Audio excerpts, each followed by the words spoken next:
हमने आपको बताया अभिक्रिया का वेग क्या होता है।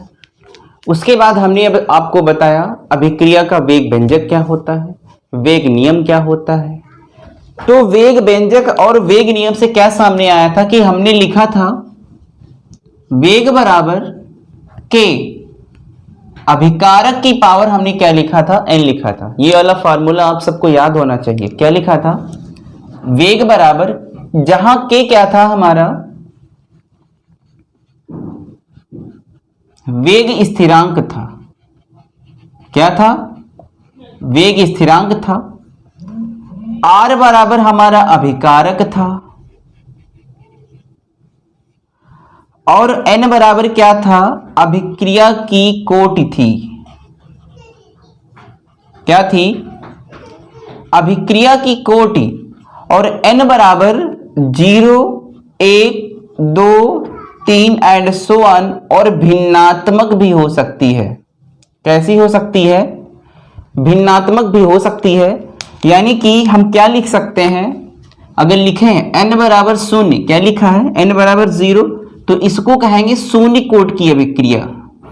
क्या कहेंगे, शून्य कोट की अभिक्रिया कहेंगे इसको हम सभी। अगर हम कहें n बराबर लिखा हो 1, तो इसे कहेंगे हम सभी प्रथम कोट की अभिक्रिया। अगर n बराबर 2 लिखा हो तो इसे कहेंगे हम सभी द्वितीय कोट की अभिक्रिया। हमने क्या कहा है आपसे कि n बराबर क्या लिखा हो, 0, 1, 2, 3 एंड सो ऑन, और भिन्नात्मक भी हो सकता है। तो अगर हम n बराबर 0 लिखेंगे तो उसे क्या कहेंगे, शून्य कोट की अभिक्रिया। अगर n बराबर 1 लिखेंगे तो उसे कहेंगे प्रथम कोट की अभिक्रिया। अगर हम n बराबर 2 लिखेंगे तो उसे कहेंगे द्वितीय कोट की अभिक्रिया। इतना आपको समझ लेना जरूरी है। साथ ही साथ ये वाला फार्मूला जो लिखा है आपका, यह भी जानना जरूरी है कि वेग बराबर क्या होता है, के आर की पावर n। अगर हमको यह नहीं पता है तो वेग स्थिरांक की इकाई नहीं निकाली जा सकती है। आप सभी स्टूडेंट्स को वेग बराबर के आर की पावर n पता होना चाहिए। साथ ही यह पता होना चाहिए कि n बराबर 0 होगा तो उसे हम क्या कहेंगे, शून्य कोट की अभिक्रिया कहेंगे। यदि n बराबर 1 लिखा है तो उसे हम सभी प्रथम कोट की अभिक्रिया कहेंगे। यदि n बराबर 2 लिखा है तो उसे हम क्या कहेंगे, द्वितीय कोट की अभिक्रिया कहेंगे। अगर n बराबर मान लिया कि 3 लिखा है तो उसे हम सभी तृतीय कोट की अभिक्रिया कहेंगे। क्या कहेंगे, तो उसे हम सभी तृतीय कोट की अभिक्रिया कहेंगे। तो शुरू करते हैं, 0 से लेकर के 2 तक की हम सभी क्या निकालेंगे, इनका इकाई यानी कि मात्रक निकालेंगे।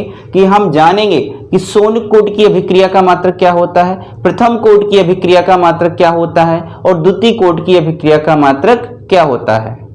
हमने लिखा है वेग बराबर के आर की पावर n। तो इस वाले फार्मूले को हम कुछ और ढंग से भी तो लिख सकते हैं। क्या लिख सकते हैं, के बराबर वेग अपॉन आर की पावर n, और जहां n क्या है, अभिकारक की सांद्रता। r बराबर क्या है, यहां पे मानेंगे हम अभिकारक की सांद्रता।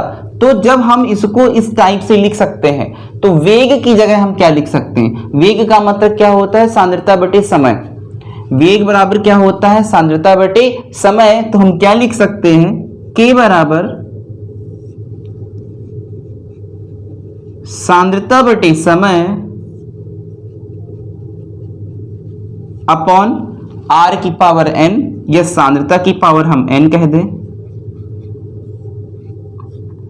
यहां पे r हमारा क्या है, सांद्रता है। r क्या है, हमारी सांद्रता है।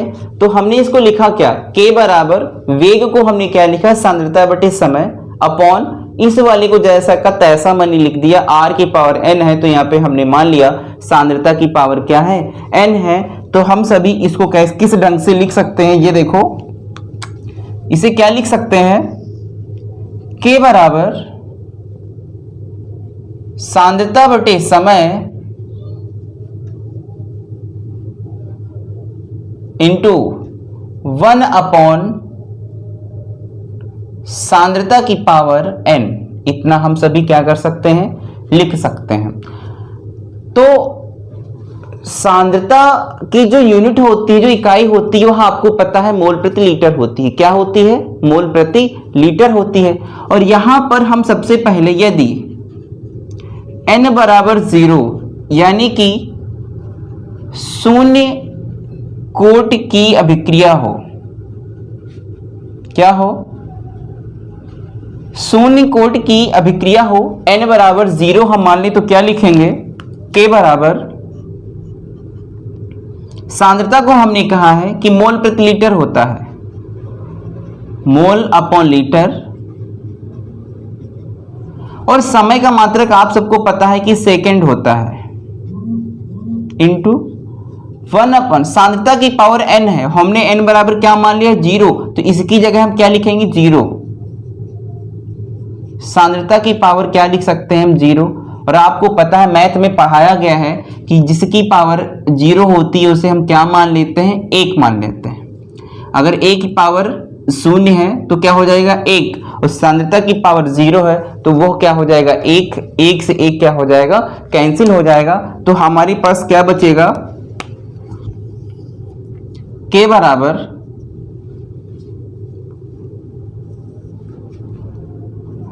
Mole upon litre upon second,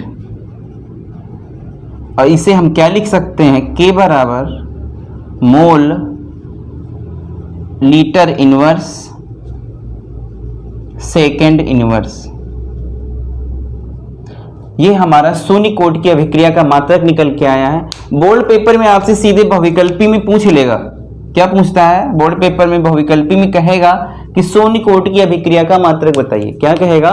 शून्य कोट की अभिक्रिया का मात्रक बताइए। तो आपको बहुविकल्पी में याद होना चाहिए, या फिर आपसे कहेगा 1 नंबर में निकालने के लिए कि शून्य कोट की अभिक्रिया का मात्रक निकाल के दीजिए। तो ये प्रोसेस है आपके निकालने की। हमने आपको, आप याद भी कर सकते हैं कि शून्य कोट की अभिक्रिया का मात्रक होता कैसे है, होता क्या है, और आप निकाल भी सकते हैं। अब हम आपको बताएंगे कि प्रथम कोट की अभिक्रिया का मात्रक क्या होता है। k बराबर लिखा है वेग अपॉन सांद्रता की पावर n। तो इसको हमने आपको अभी बताया था कि हम क्या लिख सकते हैं? वेग बराबर सांद्रता बटे समय इंटू 1 अपॉन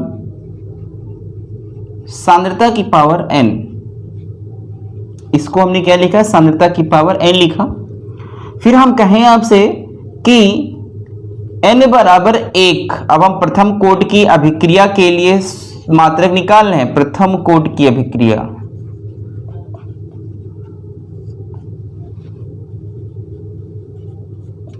यदि n बराबर 1 प्रथम कोट की अभिक्रिया हो तो उसके लिए हम क्या निकाल सकते हैं?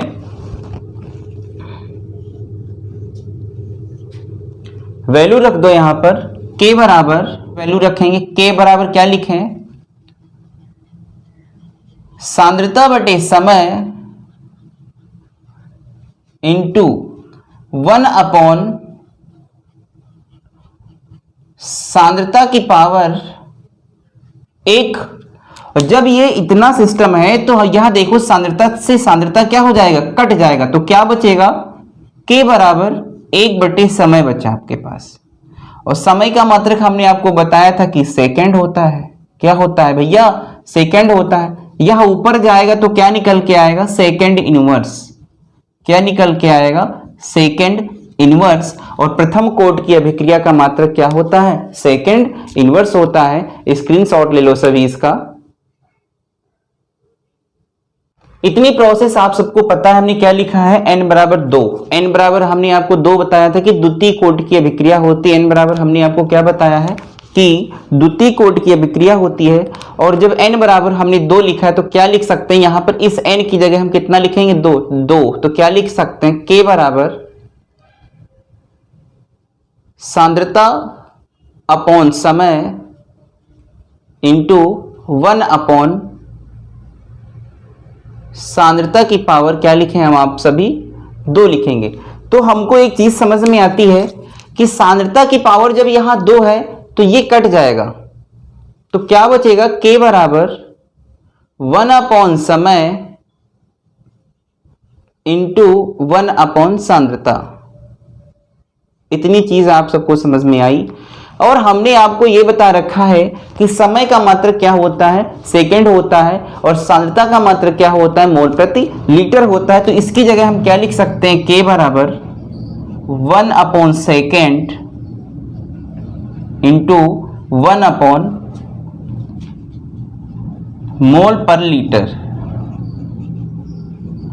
लीटर आपका ऊपर चला जाएगा तो क्या लिख सकते हैं हम इस पूरे पार्ट्स को, लीटर मोल इनवर्स और सेकेंड इनवर्स।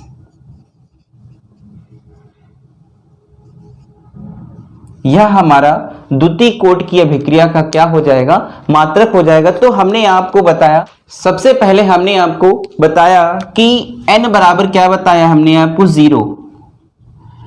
n बराबर 0 का मतलब है शून्य कोट की अभिक्रिया।